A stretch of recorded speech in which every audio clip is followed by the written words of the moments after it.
হয়ে গেছে, কিন্তু গোপালের কোনো সংবাদ নেই। আমার মনে হয় গোপাল আজকাল বেশি ঘুমোচ্ছে। ভালো বলেছো। আসলে গোপালের মাথায় এত বেশি চিন্তা যে গোপালকে একটু বেশি ঘুমোতে হয়। মহারাজ, এই রাজ্য নিয়ে আমাদের থেকে গোপালের এত বেশি কিসের চিন্তা? হ্যাঁ, ও তো একটা ভাঁড় ছাড়া আর কিছু নয়। মন্ত্রী, বলাই বাহুল্য যে তুমি গোপালকে পছন্দ করো না, আর এটা আমি খুব ভালো করেই জানি। তবে তোমাকে আরো একবার স্মরণ করিয়ে দিতে চাই যে গোপাল শুধু ভাঁড় নয়, গোপাল আমার সুপরামর্শদাতাও বটে। প্রণাম মহারাজ, কলকাতা থেকে একজন পত্রবাহক এসেছেন। পত্রবাহক? ঠিক আছে, তাকে ভেতরে আসতে বলো। কিসের আবার পত্র, তাও আবার সেই সুদূর কলকাতা থেকে? প্রণাম মহারাজ, কলকাতা থেকে ইংরেজ বাহাদুর আপনাকে একটি পত্র প্রেরণ করেছেন। বেশ বেশ, দেখি দেখি পত্রখানি।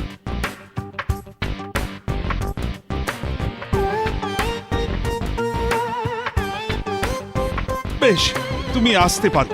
গিয়ে ইংরেজ বাহাদুরকে বলো যে মহারাজ যথেষ্ট আনন্দিত হয়েছেন। প্রণাম মহারাজ।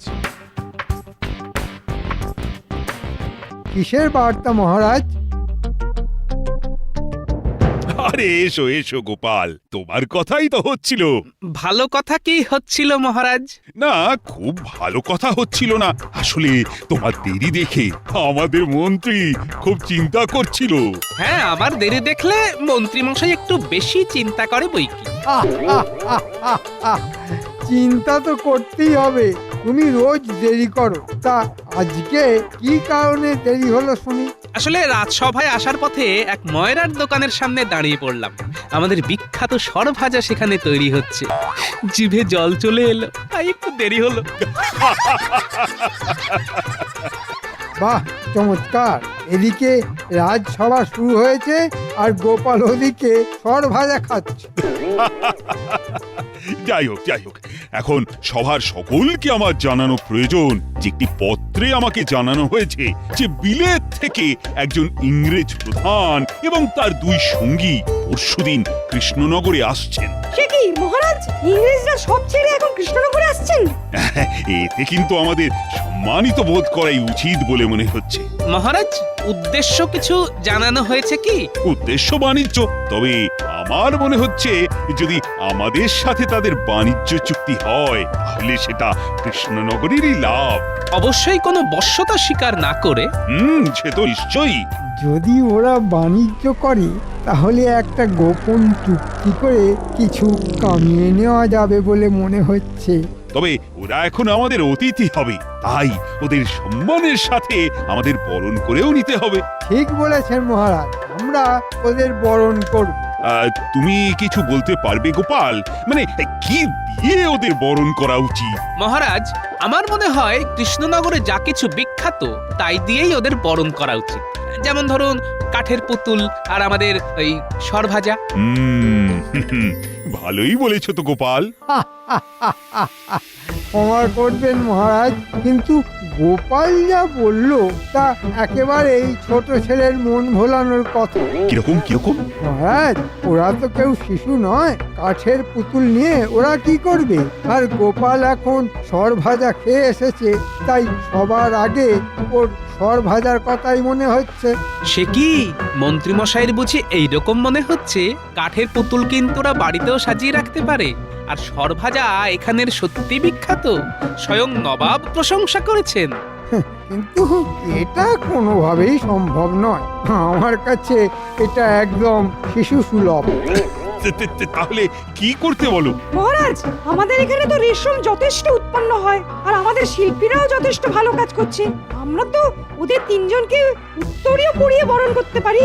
এত খরচা করবার কি মানে আমি তো বুঝতে পারছি না মহারাজ। রেশম তো যথেষ্ট দামি জিনিস। কিন্তু রেশম যথেষ্ট উৎপন্ন হয় মহারাজ। পণ্ডিত একদম ঠিক কথা বলেছে, আমরা উত্তরীয় দিয়েই ওদের বরণ করব। আর মহারাজ, আমার বিনীত অনুরোধ, আপনার কাছে যে রাজ্যের মন্ত্রী হয়ে আমি ওদের উত্তরীয় পরিয়ে বরণ করব। বেশ, তবে তো আর মাত্র দুদিনের অপেক্ষা। আমাদের শিল্পীদের বলা হোক ভালো করে তিনখানি উত্তরীয় বানাতে। রাজ্যের মন্ত্রী ইংরেজদের সেগুলো পরিয়ে বরণ করবে। মন্ত্রীর লক্ষণ তো ভালো ঠেকছে না।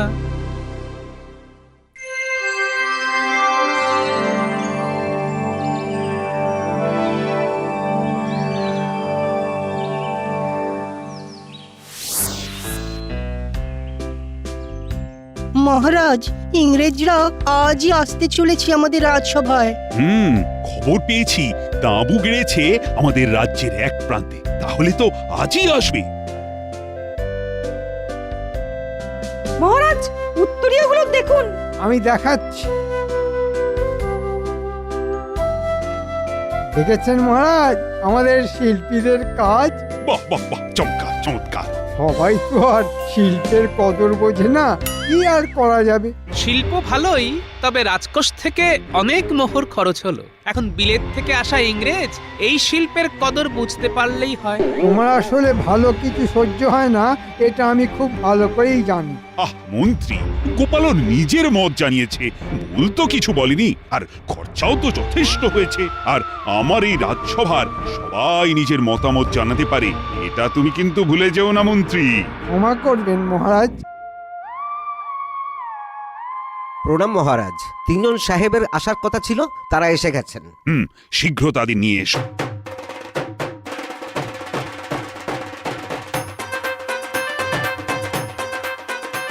নমস্কার মহারাজ, আমরা অনেক দূর থেকে আসিয়াছি। আমি জানি জানি জানি মন্ত্রী। আগে হ্যাঁ মহারাজ।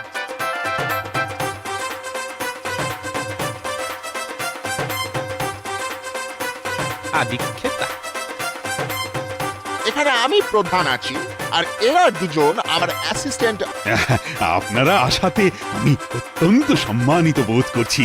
আপনারা আমাদের অতিথিশালায় থাকুন কিছুদিন, আপনাদের যত্নের কোনো ত্রুটি হবে না। ও নো নো, ভেরি সরি। আমরা তাবু মানে টেন্টে আছি। আমরা এই জায়গা ঘুরিয়ে দেখিতে চাই। ও, তাহলে আপনারা ঘুরতে এসেছেন? নো, আমরা ঘুরিব, দেখিব। যদি বাণিজ্য করিবার হয় তাহা হইলে বাণিজ্য করিব। এতে আপনাদের উপকার হইবে। ইয়েস, কিছু করিবার না থাকিলে চলিয়া যাইতে হইবে। না না না না, এখানে বাণিজ্য করলে বা কিছু উৎপাদন করলে আমার প্রজারা যদি লাভবান হয় তবে তো ভালোই হয়। ভালো বলে ভালো, এদের সাথেই আমার নাড়া বাঁধতে হবে। এদের তো দেখছি বন্দুকও আছে, এরা অনেক শক্তিশালী। আমাদের রাজা তো তলোয়ার চালাতেও জানে না, যেটুকু জানে তা হলো সেনাপতি, সেও এমন কিছু নয়। সাহেবদের উদ্দেশ্যে আমি একটি কবিতা লিখেছি মহারাজ। বলো বলো সভাকবি। বাণিজ্য বসতি লক্ষ্মী, বিলেত থেকে এলো পরিযায়ী পক্ষী, বরিনু তাকে দিয়ে উত্তরীয়, সাহেব তোমরা আমাদের সম্মানীয়। Good, very good, very good. সম্মানীয়, সম্মানীয়। Very good, very good. Okay okay, আমাদের এখন চলিয়া যাইতে হবে তাঁবুতে। তারপর আমরা ঘুরিয়া দেখিব। এদের ওই বন্দুকের সাহায্যেই রাজাকে সিংহাসন থেকে উৎখাত করব।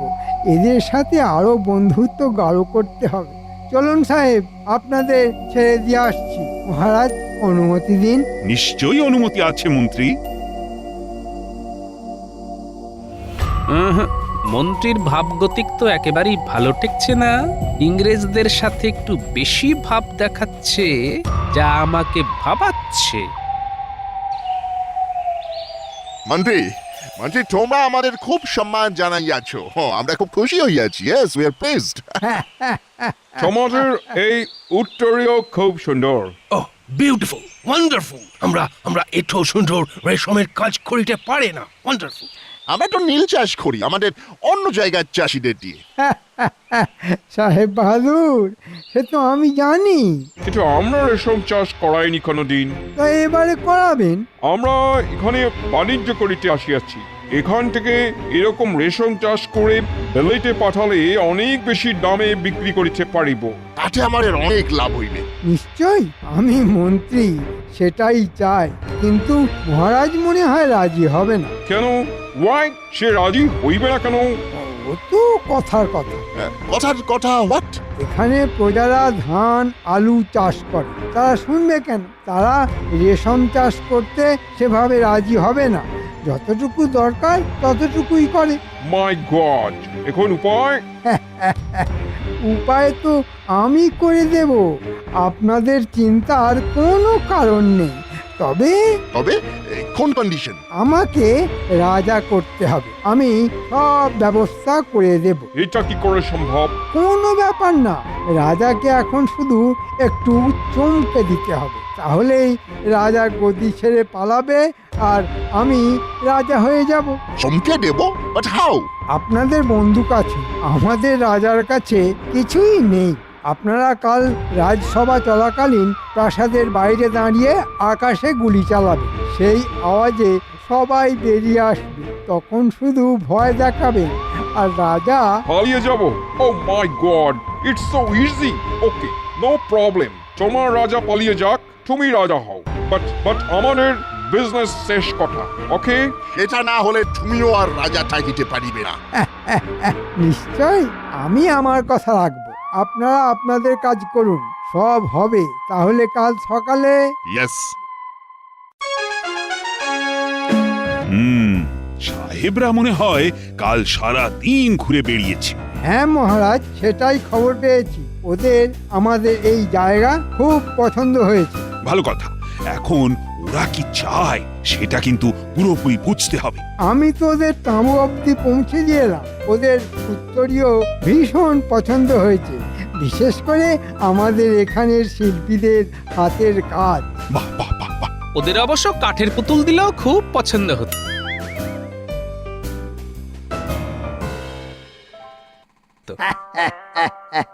আর কিছু গোপালের না বলাই ভালো।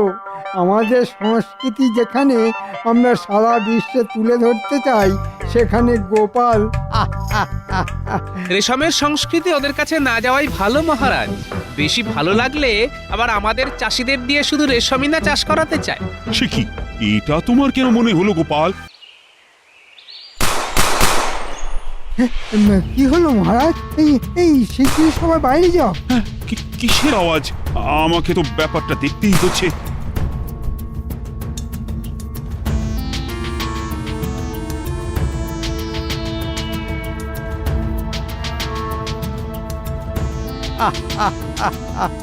এবার আমি রাজা। এসব কি ব্যাপার? এক্ষুনি প্রাসাদ থেকে চলে যাও, তুমি আর রাজা নও। কি এসবের অর্থ কি? আমরা এখানে তুঁতে গাছের চারা দিয়ে রেশমের চাষ করব, আর তুমি সে কাজে বাধা দান করতে পারবে না। যে চাষ করবে না তার ঘর জ্বালিয়ে দেবো। সর্বনাশ! এই চাষিদের আমাদের কথা শুনতে হইবে। কিন্তু ওরা তো ধান আলু এসবের চাষ করে জীবন ধারণ করে, তোমাদের জন্য কেন শুধু শুধু রেশম চাষ করা হবে? বেশি কথা বলে এখনই গুলি করে সবাইকে উড়িয়ে দেবো। বাবা, তোমাদের এত সাহস হলো কি করে? শোনো গোপাল, আমি এখন রাজা, বুঝেছো? আপনার শয়তানি আমার আরো আগেই বোঝা উচিত ছিল। মন্ত্রী এত বড় শয়তান! কৃষ্ণচন্দ্র, তুমি ভাগো, আমি এখন রাজা। বাকিরা সবাই যে যার পদে আছো তাই থাকবে। শুধু তুমি তোমার স্ত্রী, যিনি এখনো নিজেকে রানী ভাবতেন, তাকে আর এই গোপাল ভাঁড়কে নিয়ে এক্ষুনি প্রাসাদ ছেড়ে চলে যাও। ওরে শয়তান, এই দিন পাল্টে যাবে। চলুন মহারাজ, আপনি আর রানীমা আমার মতো গরিবের কুটিরেই না হয় কিছুদিন রইলেন। চাল ডালের অভাব হবে না মহারাজ।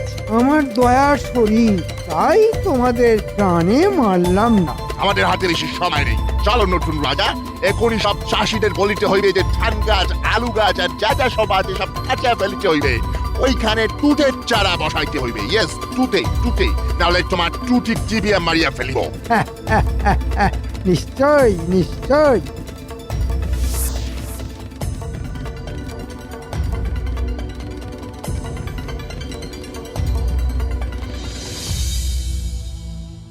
আসুন মহারাজ, আসুন রানীমা, কোনো চিন্তা করবেন না।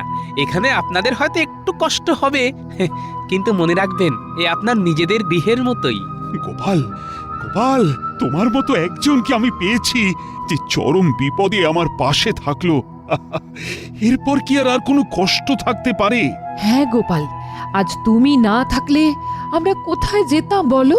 কেউ তো আমাদের পাশে দাঁড়ানোর মতো সাহস শক্তি পেল না। তবে মহারাজ, আমি এখনো মনে করি যারা প্রকৃত আপনার মিত্র তারা নিশ্চয়ই আপনার সাথে এসে দেখা করবে। চলুন রানীমা, চলুন মহারাজ, আপনারা এখন একটু বিশ্রাম করুন, অনেক ধকল গেছে। হ্যাঁ, বেশ, বিশ্রাম করছি, তবে মনে বড় অশান্তি থাকলো, কারণ আমার রাজ্যের প্রজাদের আজ যে বড়ই দুর্দিন। তারা যে কি করবে আমি এখনো বুঝে উঠতে পারছি না। এই মুহূর্তে তারা নিশ্চয়ই বিদ্রোহ করবে। সাহেবরা হয়তো কয়েকজনের ঘরবাড়ি জ্বালিয়ে দেবে। কি সর্বনাশ! ও গোপাল, গোপাল, প্রজাদের বাঁচানোর উপায় কি? বুদ্ধি করে এগোতে হবে। তবে চিন্তা করবেন না মহারাজ, আমি যখন আছি একটা কিছু উপায় আমি বার করবই।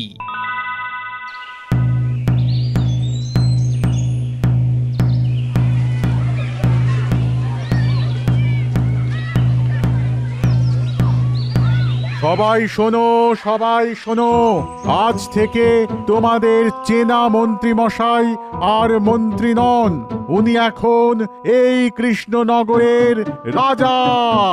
আজ থেকে তোমাদের আর ধান, আলু, সবজি চাষ করতে হবে না, তোমাদের তুঁতে গাছের চারা দেওয়া হবে। তোমরা শুধু তুঁতে চাষ করবে। প্রত্যেককে রাজার নির্দেশ মানতে হবে, অমান্য করলে ঘোরতর শাস্তি জুটবে কপালে। শোনো, শোনো, শোনো। তোমাদের চিন্তা নাই, আমরা তোমাদের থেকে রেশম নিয়ে নিব, তার বদলে তোমাদেরকে খেতে দেওয়া হইবে। ইয়েস, আমরা এইসব মানবো না, একে রাজা বলে আমরা মানি না। আমাদের আমাদের রাজা কোথায়? হ্যাঁ হ্যাঁ, আমরাও মানবো না। আমাদের ফসল আমরা ফলাবো, জোর করতে পারবে না।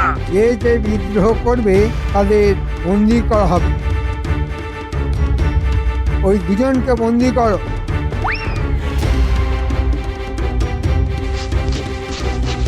তোমরা এবার বুঝিতে পারিতেছ যে বিদ্রোহ করিয়া কোনো লাভ হইবে না। এই বন্দি দুজনকে নিয়ে চলো কারাগারে। আর তোমাদের সবাইকে ভালো কথা বলছি যে সাহেবদের কথা শোনো, না হলে সবাই বন্দি হবে।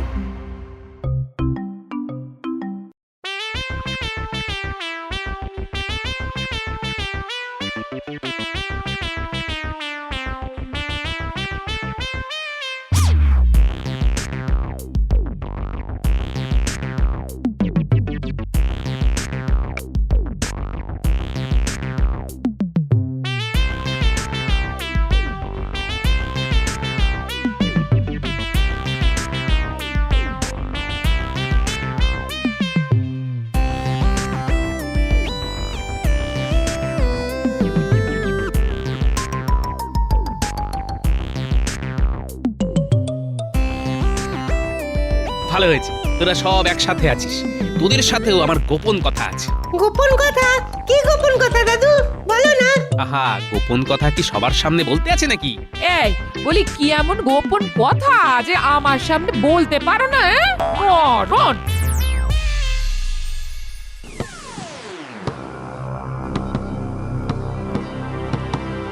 তাহলে তোমরা কি ঠিক করিলে? তুঁতে চাষ করিবে নাকি নাকি মরিবে? করব। Very good, very good. তোমরা আজ থেকেই কাজ শুরু করিয়া দাও।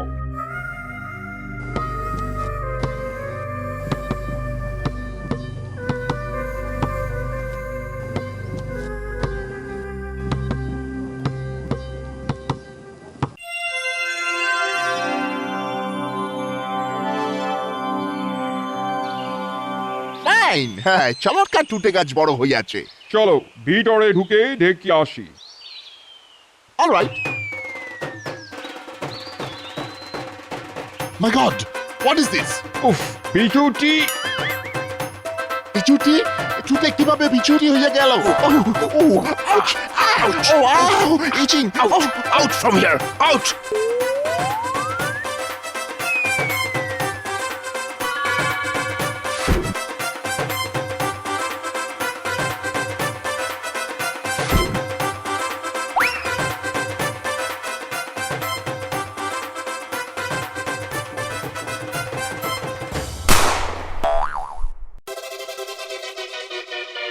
এ কি গোপাল, হাতে বন্দুক? মন্ত্রী মশাই, আর যে কিছু করার নেই, সব সাহেবরা বন্দী হয়েছে, তাদের দড়ি দিয়ে বাঁধা হয়েছে। আপনি খোনার রাজা মন্ত্রী কিছুই নও, আমাদের মহারাজ রাজা কৃষ্ণচন্দ্র। সর্বনাশ, ওরে বাবা!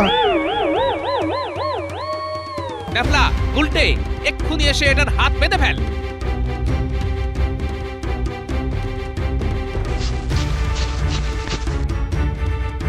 হুম, মহারাজ মহারাজ, আমার ভুল হয়ে গেছে, আমাকে ক্ষমা করে দিন।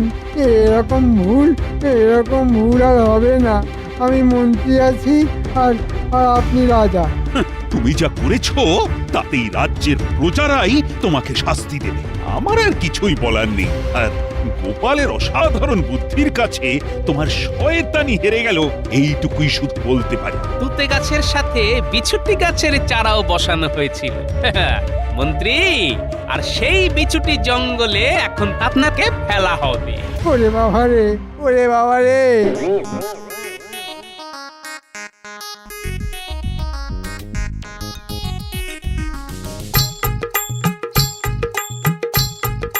আমাদের বন্দি করার ফল এবার বোঝো মন্ত্রী। আমাকে আমাকে ছেড়ে দাও, আমাকে ছেড়ে দাও। ওরে বাবা রে, চলে গেলাম, কি চুল কাটছে রে বাবা! আরে বাঁচাও, কি আছো, বাঁচাও, বাঁচাও! মন্ত্রীকে একদম দূর সমুদ্রের কাছে মোহনায় ছেড়ে দিয়ে এসো, যাতে এরা আর কোনোদিন কৃষ্ণনগরে আসতে না পারে। হ্যাঁ বাবু, এক্ষুনি নিয়ে ছেড়ে দিয়ে আসছি।